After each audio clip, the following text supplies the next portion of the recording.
All right, guys, what's going on? Welcome back to the Everything College Football Podcast. Today we're going to be looking at 5 of my top candidates to replace Clay Helton as USC head coach. Helton was fired last Sunday after USC's brutal loss at home to Stanford. They were 17.5-point favorites, and Stanford won by more than that themselves. So it was a pretty embarrassing performance. Helton was finally let go after 6 years of really no improvement at all. Tremendously talented rosters, but discipline and toughness under Clay were just not evident at all. Just no real progress. One Pac-12 title in his tenure. There's about 30, 40 different names you're going to hear come up for this potential job over until they hire, really, because it's just a high-profile gig. A lot of names will be listed. Guys like Eric Bieniemy, who said, I don't even know where that came from. The rumors for him landing the job have come up. And he said, Mike Bond, the AD at USC, he was the guy who fired him at Cincinnati, or Colorado, rather, multiple years back. So there's just going to be all kinds of random rumors, as like Eric Bieniemy. Even if it doesn't make sense, they're going to happen. But here's a good list of 5 that I have compiled that I think one of these guys will probably end up landing the job. So looking at Matt Campbell at Iowa State. Campbell's done absolute wonders in names. He's taken the laughingstock of a program that Iowa State once was and has turned them into one of the top dogs in the Big 12. Campbell's biggest question mark, though, is he has no recruiting ties out west. None whatsoever. He's only recruited really in the Midwest. But he has taken classes ranked in the 50s, the 60s.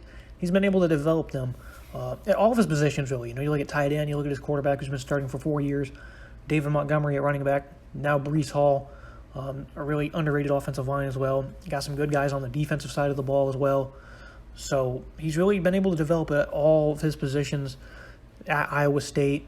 Some better than others, but for the most part, it's been pretty impressive what he's been able to do with the development of his football team. The Cyclones, though, defensively, their scheme supports a 3-3-5 look. It performs quite well against the spread-style offenses in the Big 12. While a former lowly rated recruit and linebacker Mike Rose, he's a reigning defensive player of the year in the conference. That's not bad for a guy who only had one FBS offer. That entire linebacking core this year is actually really good. Rose, Ryan Vance, really good front seven for Iowa State as well. Campbell's loyalty to Iowa State, though, it's going to be tough to crack. Him and his coaching staff, they've all remained loyal to each other. The 41-year-old even declined an interview with the New York Jets recently. So it's going to be hard to pry him away. And he signed an extension through, I think, 2028. So usually coaches sign long extensions and don't even come anywhere near completing them. So take what you want from that, but he did sign the extension, so he's clearly happy with where he is right now. Again, USC severely lacked discipline and toughness under Helton, and Campbell has built his program around those principles. With the talent the SC attracts, the upside is tremendously high. You've seen what Campbell's done at Iowa State, and then he was good at Toledo as well. He left Jason Kendall behind for the Rockets, and he's still the head coach there after these many years. So obviously, he can perform on the football field. He has great staff. They all work very well together, and the people behind him as well are really good. So Campbell, a great candidate, a high upside guy. Ton of question marks surrounding him. I feel like some people, though, would disrespect Campbell by saying they don't want him as head coach because I think the upside is tremendously high. What he's done with Iowa State deserves tremendous credit. Luke Fickell, he's considered the probable favorite for this job at Cincinnati. He went 4-8 his first year. Since he's 34-6. USC AD Mike Bond, he was responsible for bringing Fickell to Cincinnati, and it's clearly paid dividends. It's been mainly built around tough defense and a strong running scheme. They excel at utilizing the inside zone. Fickell, he's an Ohio native himself. He spent well over a decade on the staff of Ohio State, so he's been around winning programs before, and now he has his own. So you can bring that to USC, a team that really hasn't won that much over Clay Helton's tenure. Unlike Matt Campbell, though, he has entertained other jobs. He was interviewed at Michigan State last year. But much like Billy Napier, he seems to be waiting for the right job, and this could fit that bill. Potentially the move to the Big 12 for Cincinnati could convince Fickell to stay and continue to build the Bearcats program. But Los Angeles is incredibly desirable, and him and Bond already have that relationship previously. You look at what he's done with Desmond Ridder. Well, he's been the starter for the 4th year now. He's a great dual-threat guy, a legitimate Heisman candidate to some. They're putting guys in the NFL, too. They got Myjah Sanders on the defensive side, along with Ahmad Gardner. Those guys are going to get opportunities in the NFL. So, again, another like Campbell, another one of those guys who's taken some raw talent, lower recruited guys, and he's turned them into superstars. And that's the thought is at USC you already have superstars, so you can make them incredibly good. It's just hard to find the words, really, what these guys have done at their programs, because with the talent they have, what they're doing is very impressive. And if you go to a place like USC that gets top-notch recruiting classes, you could really resurrect the program completely. Looking at the third candidate on my list, Chris Petersen. He's currently at Fox. Since late 2013, I felt Chris Petersen should have been hired by USC. All these years later, I still feel like they got it wrong, and many USC alumni likely feel the same way. Petersen was eventually hired by another Pac-12 school in Washington, and while he led the Huskies to much wider success than SC found over the same stretch, you look at Chris Petersen, he built up Boise State into the powerhouse that it still is today, in the group of five, 55-26 in 6 seasons of work in Seattle, including 3 straight New Year's Six selections, 2 conference titles, and a playoff berth. Petersen's tenure, though, featured 8 years occupied by just 2 quarterbacks, and his 2 different schools. At Kellen Moore, he had Kellen Moore for 4 years and then Browning for 4 years. So only 2 QBs over his 8-year tenure. They both enjoyed 4 years of starting at each school respectively. They both had tremendous success as well. Petersen, though, he can coach quarterbacks clearly. He can implement a strong defense.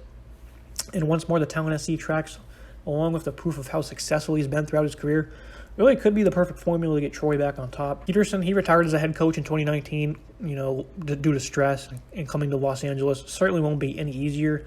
But he never had a real desirable job in his career. And the head coach at USC, the vacancy, it could lead him to find that itch one more time. Washington and Boise, not really desirable jobs. And he was able to get, pretty close to a national title at Washington. I feel like this job could really pry him out of retirement because of the talent you're going to attract and how successful he's been as a coach. That could really be the perfect formula, I think, for USC. Petersen's been one of the greatest coaches over the last decade plus. So I really love this pairing. I hope Petersen gives it some thought. Rumors have it that he's not interested in the job, and that comes from people that work with him at Fox. So I hope he gives it some thought, and I hope they can pry him away. I think this would be the best candidate for USC. Urban Meyer, currently the head coach at the Jaguars. Yes, Urban just came out of retirement for the second time, and he took the job with the Jaguars. But I have legitimate longevity concerns, as the Jaguars, they won't be a winning team right away, and that's evident as they're currently 0-2.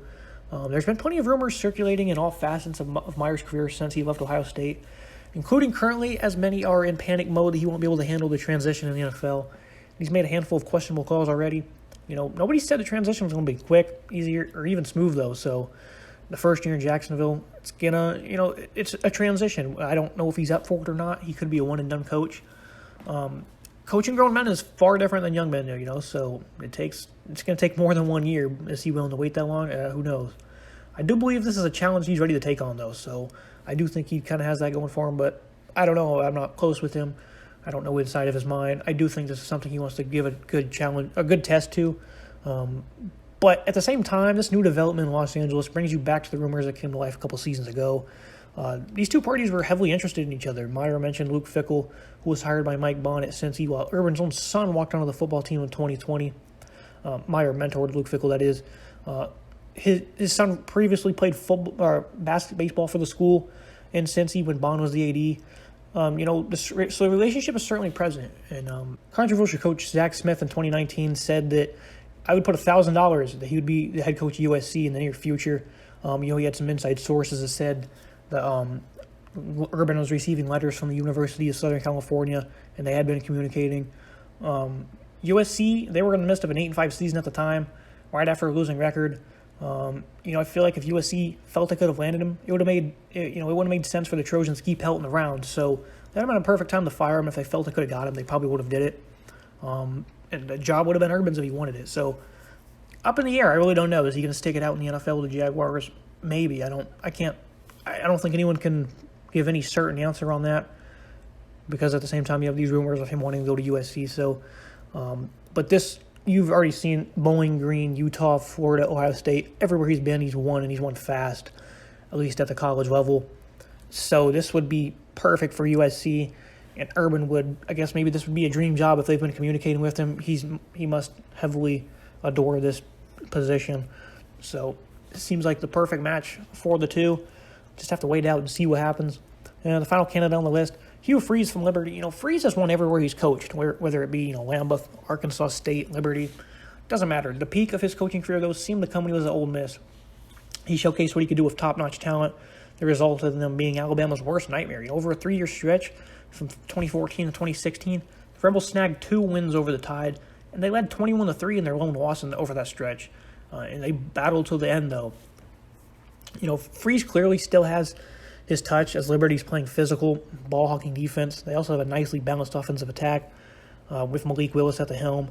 The Oxford native, though, he provides plenty of upside. And, regardless of the NCAA violations, he did really good work with the Ole Miss roster he had. Regardless of how he got it, they did work. They were very good. I do think that the violations from the past are they're inevitably behind him. If hired by USC, he'd be eager to prove that the Rebels run was no fluke, as that's his only Power 5 gig to date. But he's had success everywhere, as noted. I think Hugh Freeze, this is a job he's really going to want. If he's given the opportunity, he's going to want to prove something. So I have no doubt that if he was a candidate for this and even got the job, he would be working as hard as he could day in and day out to try and prove something. And again, another good coach with success that clearly knows how to handle top-notch talent. All 5. It seems like there's a lot of perfect candidates for this. Which ones can handle the lights of LA? I don't know. That's the biggest question mark. If Campbell and Fickell, would they be able to handle that? Who knows? It's going to be interesting. Guys like Bob Stoops have been rumored for the job as well. Doesn't really seem like they can go wrong here with this job. But a lot of people are very curious to see who they get. It's been 6 years since they've hired a coach, and it was from the inside. They fired Steve Sarkisian, and then they promoted Clay Helton, and he's had the job ever since. So it's been a while since they've looked to the free agent market for a head coach. So it's going to be very interesting what happens with USC. But those are my top 5 candidates for the Trojans. That's going to wrap everything up for today's episode. Make sure you guys like, subscribe, leave a comment on who you think will be the next USC head coach, and catch you next time.